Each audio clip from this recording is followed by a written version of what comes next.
The bright winter sun streamed through the floor-to-ceiling windows of Milano Luxe, one of the most exclusive boutiques in the city's upscale shopping district. The store's pristine white marble floors gleamed under crystal chandeliers, and perfectly arranged designer bags lined the shelves like precious artifacts in a museum. On this particular Thursday morning, a woman in her early 30s walked in wearing simple jeans, a comfortable sweater, and well-worn sneakers. She moved quietly through the store, her eyes taking in every detail, from the intricate window displays to the precise spacing between each item on the shelves. Her unassuming appearance drew immediate attention from the store's impeccably dressed staff, particularly the store manager, who had been working there for the past 5 years and prided himself on maintaining the boutique's exclusive atmosphere. The manager, dressed in a tailored black suit with a silk pocket square, watched the woman from behind a glass counter. His lips pursed slightly as she reached out to touch one of their most expensive handbags, a limited edition piece priced at over $20,000. He had seen her type before, or so he thought, window shoppers who came in to dream but could never afford to actually buy anything. "Can I help you?" he asked, his tone dripping with barely concealed disdain as he approached her. The woman smiled warmly, either not noticing or choosing to ignore his condescending attitude. "Yes, actually. I'd love to see this bag up close," she replied, pointing to the limited edition piece. The manager's eyebrows arched slightly as he looked her up and down, taking in her casual attire once more. "This particular piece is quite exclusive," he said, emphasizing the last word. "Perhaps I could show you something more suitable for your budget?" He gestured toward a smaller section of the store where they kept their entry-level items. The woman's eyes flickered briefly with something, not anger, but rather a quiet amusement. "No, thank you. I'm specifically interested in this one. Would you mind taking it down for me?" The manager cleared his throat. "Madam, this bag is priced at $23,000. It's a limited edition, and we only have 3 pieces in the entire country. I wouldn't want to waste your time." By now, other customers in the store had begun to notice the exchange. 2 wealthy regulars exchanged knowing looks, while a young sales associate shifted uncomfortably behind the counter, clearly embarrassed by her manager's behavior. The woman maintained her composure, though her voice took on a slightly firmer tone. "I understand the price perfectly well. I still would like to see it." The manager's face flushed slightly. "I don't think you do understand. This isn't some department store where you can just browse and dream. Our clients are people of means, and we need to maintain a certain standard." He gestured vaguely at her outfit. A small crowd had gathered now, watching the scene unfold. The woman stood perfectly still, her expression unchanged, but something in her demeanor shifted. She reached into her simple leather crossbody bag and pulled out a business card, holding it out to the manager. "Perhaps this will help explain why I'm interested in the bag," she said quietly. The manager took the card with visible reluctance, his expression freezing as he read it.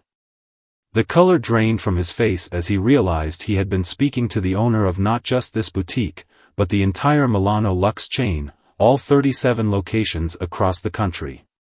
The woman was none other than the CEO who had built the company from the ground up, starting with a small luxury consignment shop 10 years ago. She had made it a practice to visit her stores unannounced, dressed casually, to experience them as a regular customer would. The silence in the store was deafening. The manager's hands began to tremble slightly as the full weight of his behavior sank in. He had just publicly humiliated his own CEO, the woman who signed his paychecks, all because she didn't fit his narrow vision of what a luxury customer should look like. He began, but she held up a hand to stop him. "The bag, please," she said simply, her voice level but carrying an undeniable authority that had been there all along, if he had only been wise enough to listen rather than judge. The young sales associate who had been watching everything quickly stepped forward, reaching up to carefully bring down the handbag in question. She handled it with expert care, presenting it to the CEO with a genuine smile. The store remained hushed as the CEO examined the bag carefully, checking the stitching, the hardware, and the interior with a professional eye. Finally, she looked up at the manager, who stood rooted to the spot, still holding her business card like it might burn him. "Do you know why I built this company?" she asked, her voice carrying clearly in the silent store. She didn't wait for his response. "I wanted to create spaces where luxury wasn't just about the price tag or the outfit someone wore when they walked in. True luxury is about quality, craftsmanship, and most importantly, the experience of being valued as a customer, regardless of appearance." She placed the bag carefully back in its display case, her movements deliberate and precise. "We'll need to have a conversation about the future of your role here, but not now. For the moment, I suggest you take some time to reflect on how many potential customers you've turned away because they didn't meet your personal criteria for what a luxury shopper should look like." With those words, she turned to leave, but paused at the door. Looking back at the gathered crowd, she smiled warmly. "Thank you all for shopping at Milano Luxe. And remember, everyone deserves to experience luxury. It's not about who you appear to be, but how you treat others that truly matters." As she walked out into the bright winter morning, the story of what had happened began spreading through the luxury retail community like wildfire. It would become a powerful reminder that success and worth can't be measured by outward appearances, and that treating everyone with dignity and respect isn't just good manners, it's good business. The manager spent the rest of his day in his office, the CEO's business card still clutched in his hand, wondering how many other potential CEOs, entrepreneurs, or successful individuals he had misjudged and turned away. The lesson he learned that day would stay with him for the rest of his career, though his future would take a very different path than he had planned that morning when he walked into work. The next morning, the Milano Luxe boutique opened its doors under a cloud of tension. News of the previous day's incident had spread through social media, with several customers who witnessed the scene sharing their experiences online. The store's phone hadn't stopped ringing since opening, with reporters seeking comments and customers calling to share similar experiences they'd had with the same manager. In her downtown office, the CEO sat at her desk, reviewing security footage from the previous day. She watched herself walk into the store again, noting how other customers were treated in comparison. The differences were stark and disappointing. Her assistant had compiled a folder of customer complaints about the same manager, many of which had never made it past the regional supervisor's desk. She picked up her phone and dialed a number. "Good morning," she said to her head of human resources. "I need you to clear your schedule for the day. We have some serious issues to address at our flagship store." After hanging up, she began drafting a company-wide memo about customer service standards and unconscious bias. Meanwhile, at the store, the manager had arrived early, his usual confidence replaced by nervous energy. He had spent a sleepless night reflecting on his actions and their potential consequences. The young sales associate who had witnessed everything, the one who had properly assisted the CEO, was now being bombarded with questions from her colleagues about what exactly had happened. "The thing is," the sales associate explained to her coworkers during their morning meeting, "she wasn't just testing the manager. She was watching all of us. How we treated customers, how we handled situations, how we worked together. Everything." The morning dragged on with an unusual atmosphere in the store. Regular customers could sense something was different. The manager, normally quick to greet his favorite clients, stayed in his office, emerging only when absolutely necessary. His hands shook slightly as he sorted through paperwork, jumping every time his phone rang or someone knocked on his door. Around noon, the CEO returned to the store, this time dressed in a tailored business suit. With her was the head of HR and the regional director. The contrast in how the staff treated her today versus yesterday was remarkable and telling. Everyone scrambled to attention, their faces a mix of anxiety and anticipation. She gathered all the employees in the store's private showroom, used typically for VIP clients. The manager sat in the corner, his usual commanding presence diminished. The CEO stood at the front of the room, her presence both authoritative and approachable. "Yesterday," she began, "was a teaching moment for all of us. But it's also an opportunity for positive change." She paused, looking around the room. "I didn't build this company by judging books by their covers. I built it by understanding that luxury isn't about exclusion, it's about making everyone feel extraordinary." She walked slowly around the room as she continued. "When I started this company, I was often judged by my appearance. Banks wouldn't loan money to a woman in jeans who dreamed of building a luxury empire. Store owners wouldn't let me consign their products because I didn't fit their image of success. But those judgments taught me valuable lessons about how not to treat others." The manager shifted uncomfortably in his seat as she approached him. "Yesterday's incident wasn't isolated. We've uncovered numerous complaints about similar treatment of customers at this location. This isn't just about one interaction, it's about a pattern of behavior that goes against everything our company stands for." She turned to address the entire room again. "Starting today, we're implementing mandatory customer service training across all our locations. We're also introducing a mystery shopper program to ensure our standards are being met consistently. But most importantly, we're going to have an honest conversation about prejudice and presumption in luxury retail." The head of HR stepped forward with a stack of documents. "We're also making some structural changes," the CEO continued. "Effective immediately, we're promoting our young sales associate here to assistant manager. Her handling of yesterday's situation demonstrated exactly the kind of judgment and customer service we value." The sales associate's eyes widened in surprise as her colleagues congratulated her. The manager's face fell further. He knew what was coming next. "As for our current manager," the CEO said, her voice firm but not unkind, "we'll be transitioning him to our corporate training department." Everyone looked surprised, including the manager himself. "Your experience will serve as a vital case study in our new customer service program. Sometimes our biggest mistakes can become our most valuable teaching tools, if we're willing to learn from them." The revelation hit the room like a wave. This wasn't just about punishment, it was about transformation. The CEO was taking a negative situation and turning it into an opportunity for systematic change. She continued, "In the coming weeks, we'll be launching a new campaign called Luxury for All.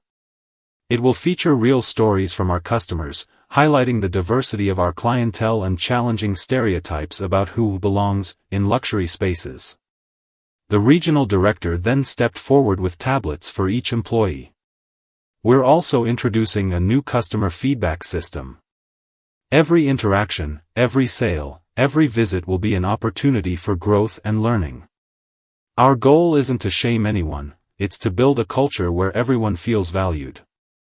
As the meeting concluded, the CEO pulled the manager aside for a private conversation. The rest of the staff could only see their silhouettes through the frosted glass of the office, engaged in what appeared to be an intense but civil discussion. When they emerged, the manager's face showed signs of both relief and remorse. He addressed his soon-to-be former staff with humility that none of them had seen before. "I've learned more in the past 24 hours than in my entire retail career," he admitted. "I'm grateful for the opportunity to help others avoid making the same mistakes I did." The day ended with a different energy than it had begun. The staff had witnessed something rare in the corporate world, leadership that valued growth over punishment, transformation over termination. As they closed the store that evening, there was a sense that they weren't just selling luxury items anymore, they were part of something bigger.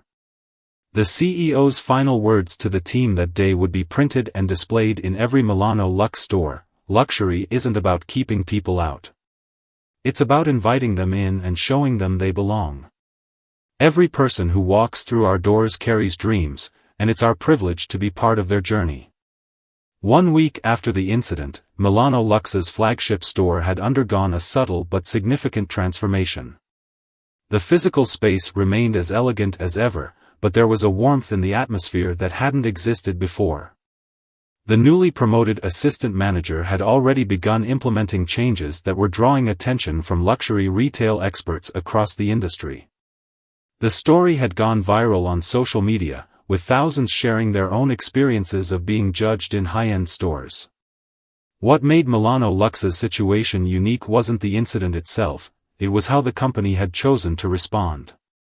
Instead of trying to bury the story, they had turned it into a movement for change. The former manager, now working at corporate headquarters, found himself in an unexpected position.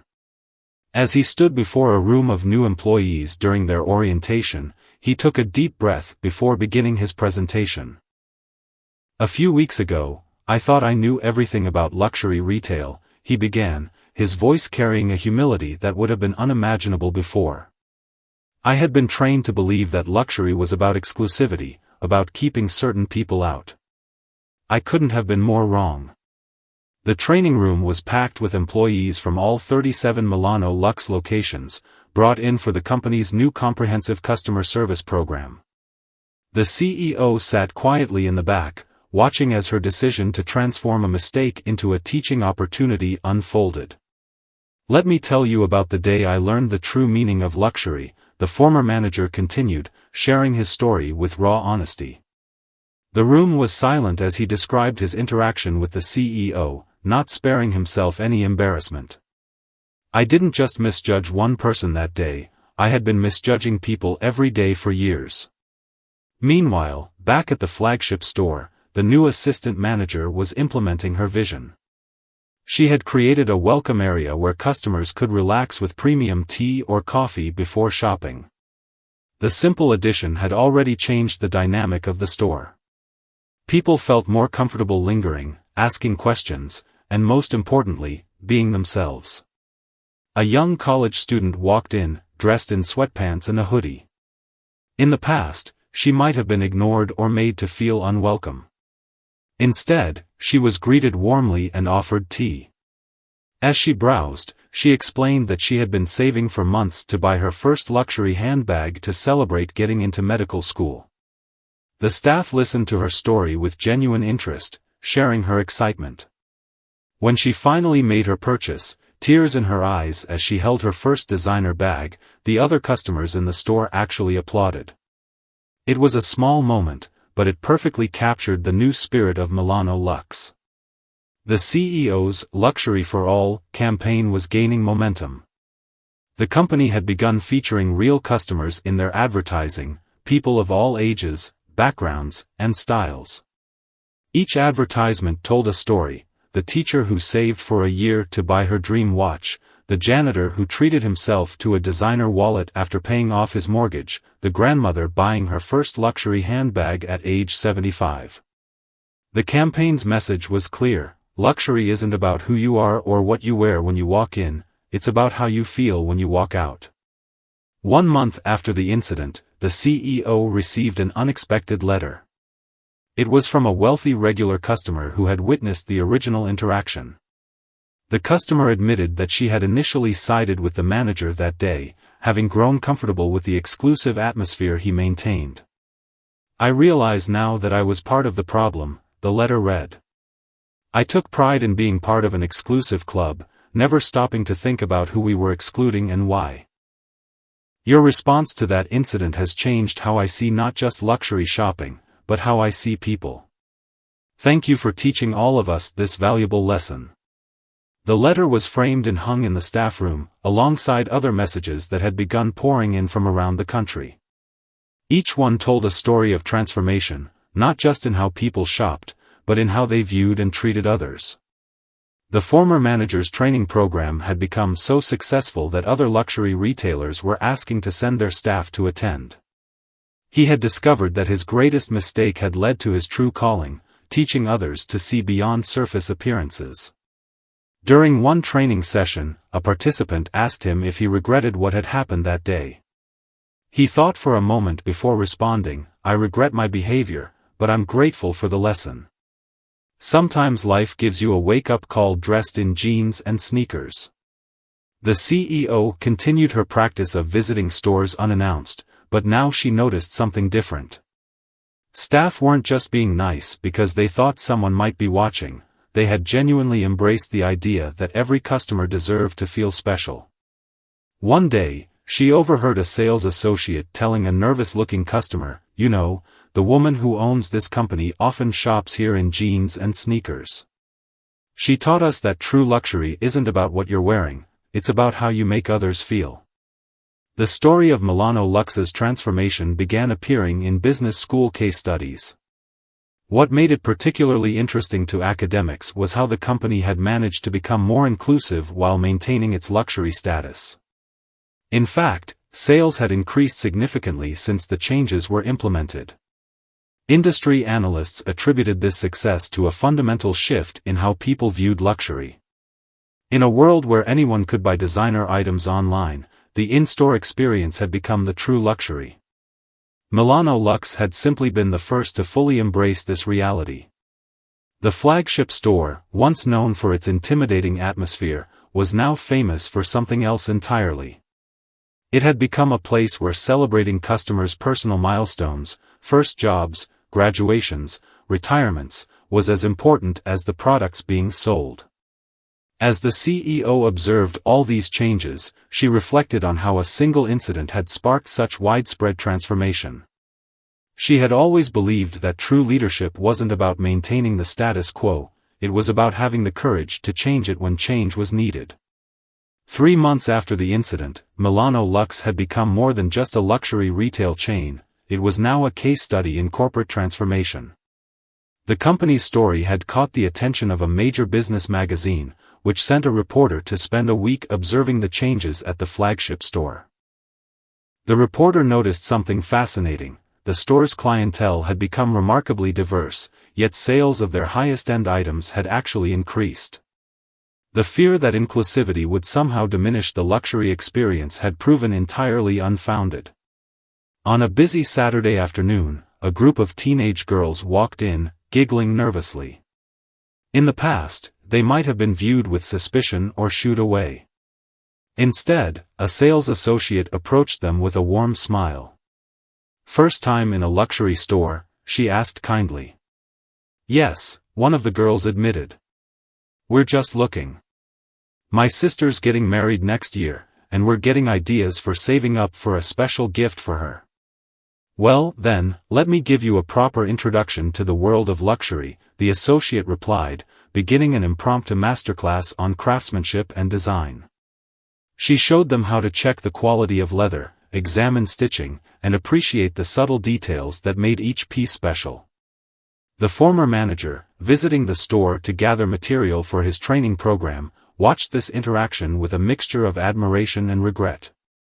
He remembered how he would have handled such a situation in the past, probably with a dismissive glance or a pointed comment about the store being invitation only. The CEO's influence had extended far beyond her own company.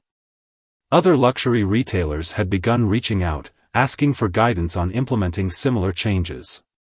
She found herself being invited to speak at industry conferences, sharing Milano Lux's journey toward inclusive luxury. During one such conference, she shared a story that brought tears to many eyes. "Last week, an elderly gentleman came into our store. He was wearing worn-out clothes, and in the past, he might have been ignored. Instead, our staff listened to his story. He had been a janitor for 40 years and had just retired. He wanted to buy his wife the designer handbag she had always dreamed of but never felt worthy of owning. She continued, "Our staff spent 2 hours helping him choose the perfect bag. When he finally made his purchase, he was trembling with joy. That bag wasn't just a luxury item, it was 40 years of love and dedication wrapped in leather and gold hardware. That's what luxury should be about." The story spread through the conference like wildfire, prompting other luxury brand executives to share similar experiences. A movement was beginning to take shape within the industry, one that challenged the traditional notion of luxury as exclusivity. Back at the flagship store, the young assistant manager had introduced another innovation, a monthly event called Luxury Dreams. People could come in and share their luxury goals, and the staff would help them create saving plans and teach them about investment pieces. During one such event, a young nurse shared her dream of owning a particular designer watch. "I've been working double shifts in the ICU," she explained. "I want something beautiful to remind me that there's more to life than the hard moments I see at work." The staff didn't just help her choose a watch, they created a payment plan that would make her dream achievable. When she finally made the purchase 3 months later, the store threw her a small celebration. Photos from the event went viral, showcasing how luxury retail could be both aspirational and accessible. The former manager, now a sought-after speaker on corporate culture change, often used this story in his presentations. "Luxury isn't about keeping dreams behind glass cases," he would say.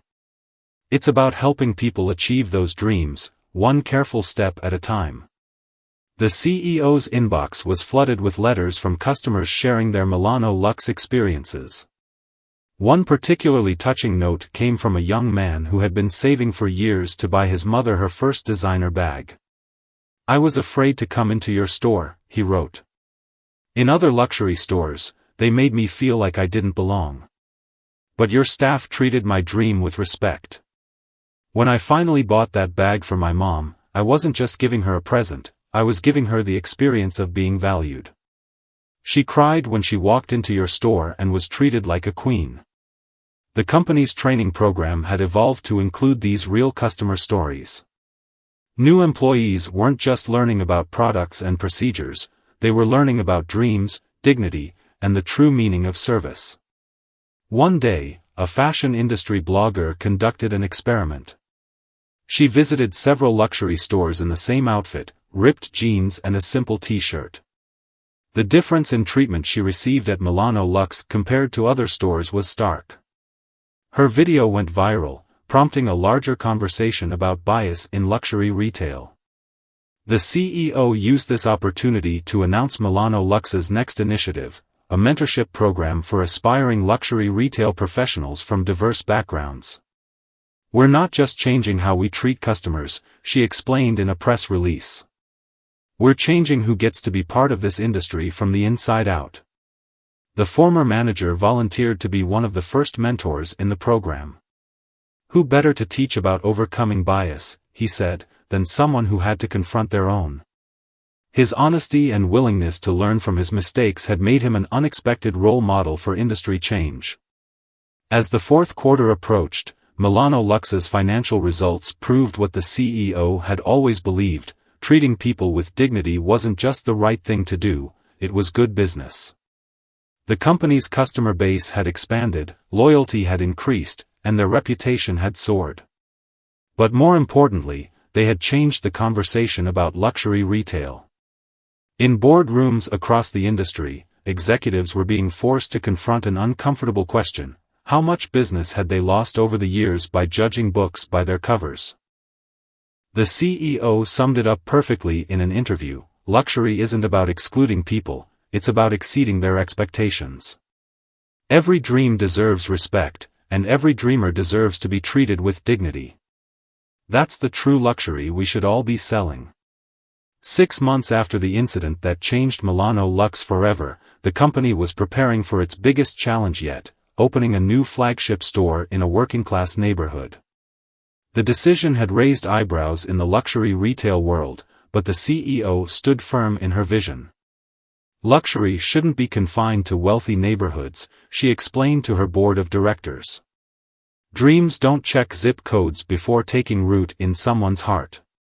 The location she had chosen was a historic building that had once been a factory. Many of the local residents had family members who had worked there decades ago. Instead of erasing this history, the CEO decided to incorporate it into the store's design. The renovation team discovered old photographs of factory workers in the building's archives. These black and white images now lined the store's walls, telling the story of the community's industrial past. Below each photo was a simple quote: "Their dreams built this place. Your dreams belong here too." On opening day, the store was packed, but not with the usual luxury crowd. Local residents, many of them elderly, came to see what had become of their old workplace. They brought their children and grandchildren, sharing stories of the building's past. An elderly woman stood in front of a particular photograph, tears in her eyes. "That's my mother," she told a sales associate, pointing to a young woman working at a sewing machine. "She worked here for 30 years, making clothes she could never afford to buy. She always told me to dream big, but places like this, they weren't for people like us." The sales associate, trained in the company's new approach, took the woman's hand. "Your mother helped build the foundation of this place. Now it's here to help build dreams for the next generation.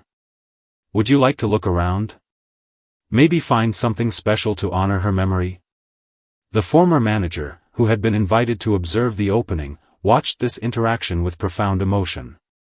He remembered how, in his previous role, he would have seen these local visitors as a nuisance rather than as part of the store's living history. The CEO had made another unconventional decision for the new store, Dream Corner, where customers could learn about financial planning and smart luxury shopping. Local financial advisors volunteered their time to help people create saving strategies for their luxury goals. A young mechanic attended one of these sessions, sharing his dream of buying a high-end watch. "I work with my hands all day," he explained. "I want something beautiful to remind me that my work has value." The financial advisor helped him create a 6-month saving plan, and the store staff promised to hold his chosen watch until he was ready. The store's presence began to have an unexpected effect on the neighborhood. Other businesses started moving in, attracted by the increased foot traffic. But unlike typical gentrification, Milano Lux had made a commitment to preserve the area's character and support local businesses. They partnered with a nearby coffee shop instead of opening their own cafe. They hired local artists to create window displays. They even started a program where customers could earn store credit by volunteering in community projects. The CEO's approach was creating a new model for responsible luxury retail. "We're not here to replace the community," she explained in a local newspaper interview. "We're here to become part of it. Luxury shouldn't displace, it should enhance." One day, a group of fashion students from the local community college visited the store for a class project. Instead of being rushed through, they were invited to sit down with the design team, who shared insights about the industry and offered internship opportunities. The former manager, now heading the company's community engagement programs, saw himself in one particularly eager student. "I used to think luxury was about keeping people out," he told the group. "Now I know it's about lifting people up. Every one of you belongs in this industry if you want to be part of it." The store's success challenged every conventional wisdom about luxury retail. Sales were strong, but more importantly, the store had become a community hub. People would stop by just to look at the historical photos, share stories, or attend financial planning sessions. A local high school teacher brought her economics class for a field trip, using the store as a case study in community-conscious business. The students were surprised to learn that the CEO had come from a working-class background herself. "I grew up in a neighborhood like this," she told the students. "My mother cleaned houses, and my father worked in a factory. When I started this company, people said someone like me couldn't succeed in luxury retail. That's exactly why I'm determined to change what luxury means." The store's approach to security was also revolutionary. Instead of having intimidating guards at the door, they hired local residents as community ambassadors. These employees knew everyone in the neighborhood and made sure everyone felt welcome while still maintaining appropriate security. One of these ambassadors was the son of a former factory worker. "My dad used to punch a time clock in this very spot," he would tell visitors. "Now I help people feel welcome in a luxury store." Times change, but this building has always been about making dreams come true, just in different ways. The success of this new location led to an expansion of the company's community-based approach. Plans were made to open similar stores in other working-class neighborhoods across the country. Each would honor the local history and work with the community rather than trying to transform it. The former manager, watching all of this unfold, finally understood what the CEO had known all along: luxury wasn't about exclusivity, it was about possibility. Every time he helped train new staff or spoke to community groups, he shared this revelation. "I used to be the gatekeeper," he would say, deciding who belonged and who didn't. "Now I realize that true luxury is about opening gates, not guarding them. It's about creating spaces where dreams can take root and grow, regardless of where they come from." The CEO's vision had transformed not just a company, but an entire industry's understanding of what luxury could be. Milano Lux had proven that success in luxury retail didn't require maintaining artificial barriers, it required breaking them down in ways that lifted everyone up. As she stood in the new store one evening, watching a young girl press her nose against a display case while her mother consulted with a financial advisor about saving for her daughter's future dreams, the CEO smiled. This was what she had always wanted luxury to be, not a distant dream, but a bridge to making dreams possible. 1 year after the incident that had started it all, Milano Lux was hosting its first global retail summit. Luxury brand representatives from around the world gathered to learn about the company's revolutionary approach to inclusive luxury. The event was being held in the renovated factory-turned-flagship store, a living testament to the company's philosophy. The CEO stood at the podium, looking out at the diverse crowd of industry leaders, community members, and employees. The former manager sat in the front row, now serving as the company's global director of inclusive retail training. Next to him was the young assistant manager who had been promoted after that fateful day. She was now overseeing the expansion of new community-based stores. "A year ago," the CEO began, "a simple incident in one of our stores forced us to confront an uncomfortable truth about luxury retail. We had been guarding our doors so carefully that we'd forgotten why we opened them in the first place." As she spoke, screens around the room displayed photographs from the past year: the elderly woman finding her mother's picture on the wall, the young mechanic receiving his hard-earned watch, the nurse celebrating her first luxury purchase. Each image told a story of dreams realized and barriers broken. A fashion designer from Paris raised her hand during the Q&A session. "But how do you maintain the exclusivity that luxury brands are built on?" she asked, voicing the concern that many still held. The CEO smiled. "We've discovered that true exclusivity isn't about keeping people out, it's about creating experiences so meaningful that people want to be part of them. Our products are still exclusive in their craftsmanship and quality. But our humanity? That's universal." The summit included tours of the store's innovative features: the Dream Corner where financial planning sessions were held, the Heritage Wall displaying the building's history, and the community space where local artists showcased their work alongside luxury displays. During one session, the former manager shared his personal journey. "I used to think my job was to protect luxury," he admitted to the audience. "Now I realize my job is to protect people's dignity while helping them access luxury on their own terms." He went on to describe a recent incident that had brought his transformation full circle. A young woman had come into the store wearing worn clothes, much like the CEO had that day a year ago. But instead of judging her, he had listened to her story. She was a student working 3 jobs to buy her mother a birthday gift. "We didn't just sell her a bag that day," he said, his voice thick with emotion. "We helped her calculate her budget, set up a payment plan, and even connected her with our career development program. She's now interning in our design department while finishing her degree." The summit also highlighted the business success of Milano Lux's approach. Their sales had increased by 150% over the past year, with customer loyalty rates higher than any other luxury retailer. More importantly, their customer base had diversified while maintaining their high-end clientele.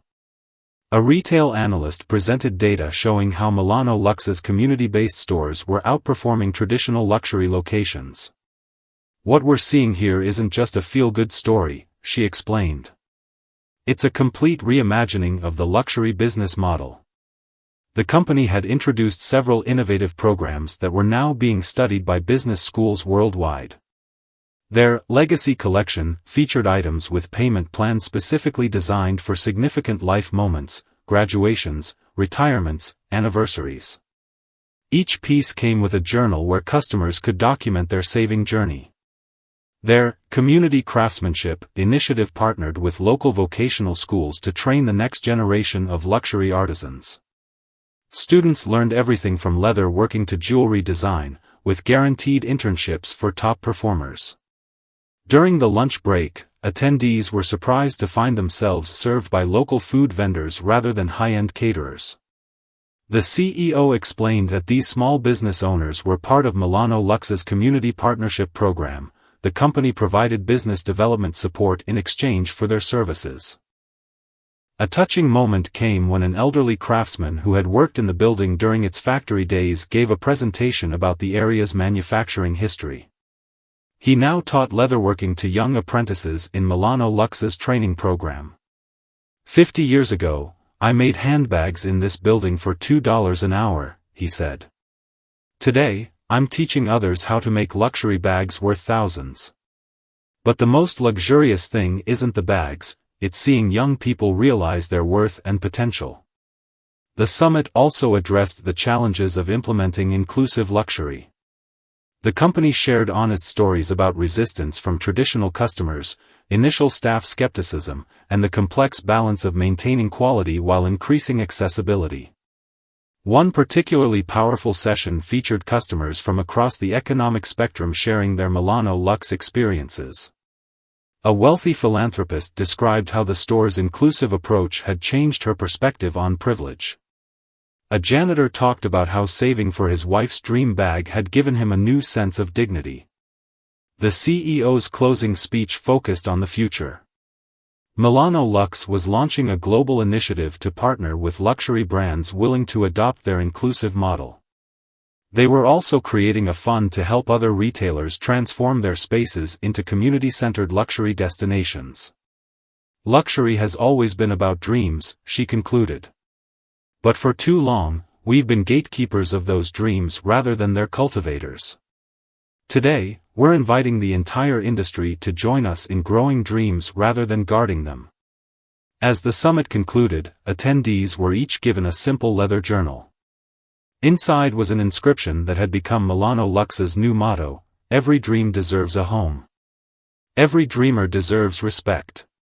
The former manager, watching people leave with their journals, reflected on his own journey. A year ago, he had been that gatekeeper, judging people by their appearance. Now he was teaching others how to open gates instead of guarding them. He approached the CEO as the crowd thinned. "Did you know," he asked, "that day you came into the store, did you know how much would change because of it?" She smiled, looking around at the space that had transformed from a luxury store into a community hub. "I knew something needed to change," she replied. "I just didn't realize how many people were waiting for permission to believe they deserved luxury in their lives." As the sun set through the restored factory windows, casting a warm glow over the heritage wall photos, both of them understood that they had done more than change a company, they had started a movement. Luxury was finally coming home to everyone. 18 months after the incident that had transformed Milano Lux, the company was preparing for its most ambitious project yet, the launch of their Luxury Dreams Foundation. The foundation's headquarters would be housed in the original flagship store where it all began, the very spot where a CEO in jeans and sneakers had been judged for her appearance. The morning of the foundation's launch, the CEO stood in front of the store, remembering that day. The building looked the same from the outside, but everything inside, and in the luxury retail world, had changed dramatically. The foundation's mission was simple but revolutionary: to make luxury an achievable dream for everyone who was willing to work for it. It wasn't about giving away luxury items, it was about creating pathways to make them attainable through education, financial planning, and career development. The former manager, now the foundation's executive director, had spent months developing its core programs. Each one was inspired by a real customer story from the past year and a half. As he prepared for the opening ceremony, he couldn't help but marvel at how his greatest professional mistake had led to his life's most meaningful work. Sometimes, he told a group of reporters, you need to get everything wrong to figure out how to make things right. His honesty about his past prejudices had made him an unexpected hero in the story of luxury retail's transformation. The Foundation's first initiative was the Dream Makers Scholarship Program, providing education and training for underprivileged youth interested in luxury retail, design, and craftsmanship. The program had already accepted its first class of 50 students, chosen not for their current circumstances but for their passion and potential. Among them was the daughter of a cleaning lady who had always dreamed of designing handbags. Another was a young man who had been homeless just a year ago, discovered when he would come into the store just to admire the craftsmanship of the watches. Now both were on their way to becoming part of the luxury industry's next generation. The Foundation's headquarters included a museum chronicling the history of luxury retail, including the story of that fateful day when the CEO was judged by her appearance. But rather than focusing on the negative aspects, the exhibit celebrated the positive changes that had followed. Interactive displays showed before and after stories of people whose lives had been touched by Milano Lux's transformation. Visitors could listen to audio recordings of customers sharing their dreams and how they achieved them. One particularly moving story was from a bus driver who had saved for 2 years to buy his wife the perfume she had always wanted. The perfume cost as much as our monthly grocery bill, his recording shared. But Milano Lux helped me make a plan. They didn't just sell me a bottle of perfume, they helped me give my wife dignity. When she walked into that store to pick it up, they treated her like royalty. The Foundation also housed a research center dedicated to studying the social impact of inclusive luxury. Academics from around the world could apply for grants to study how access to luxury goods affected self-esteem, social mobility, and community development. Early findings were fascinating. Research showed that when luxury was made attainable through hard work and planning rather than inherited privilege, it had a profound impact on people's sense of self-worth and their children's aspirations. The young assistant manager who had been promoted after the incident was now running the Foundation's mentorship program. She had developed a particular interest in helping first-generation luxury consumers navigate the industry without losing their authentic selves. You don't have to change who you are to appreciate luxury, she would tell her mentor. In fact, your unique perspective is exactly what this industry needs. The CEO had made sure that the Foundation's work extended beyond retail. They had created partnerships with banks to offer special dream accounts with higher interest rates for luxury savings goals. They worked with financial advisors to develop custom planning tools for luxury purchases. They even partnered with employers to create luxury purchase payroll deduction programs, similar to retirement savings plans. One of the Foundation's most popular features was the Dream Library, a collection of luxury items that people could study and handle before making their purchases. This hands-on education helped demystify luxury products and taught people what to look for in terms of quality and craftsmanship. The former manager often worked in the Dream Library, sharing his expertise while learning from visitors' perspectives. Every day, he said, someone teaches me something new about what luxury means to them. It's humbling and inspiring. On the day of the Foundation's launch, the CEO unveiled one final surprise, a wall of mirrors in the entrance hall, each engraved with the same message, you belong here. Your dreams belong here. Luxury belongs to everyone who dares to dream it.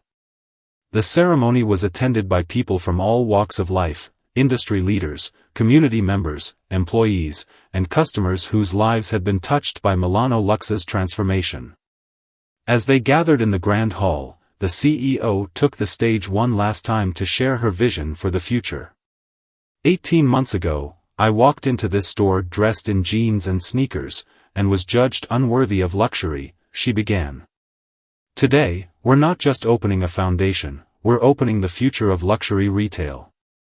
A future where dreams aren't priced out of reach, where dignity isn't determined by dress code, and where luxury is a bridge rather than a barrier. She continued, "This foundation isn't just about making luxury accessible. It's about changing the very definition of luxury. True luxury isn't about exclusivity, it's about excellence.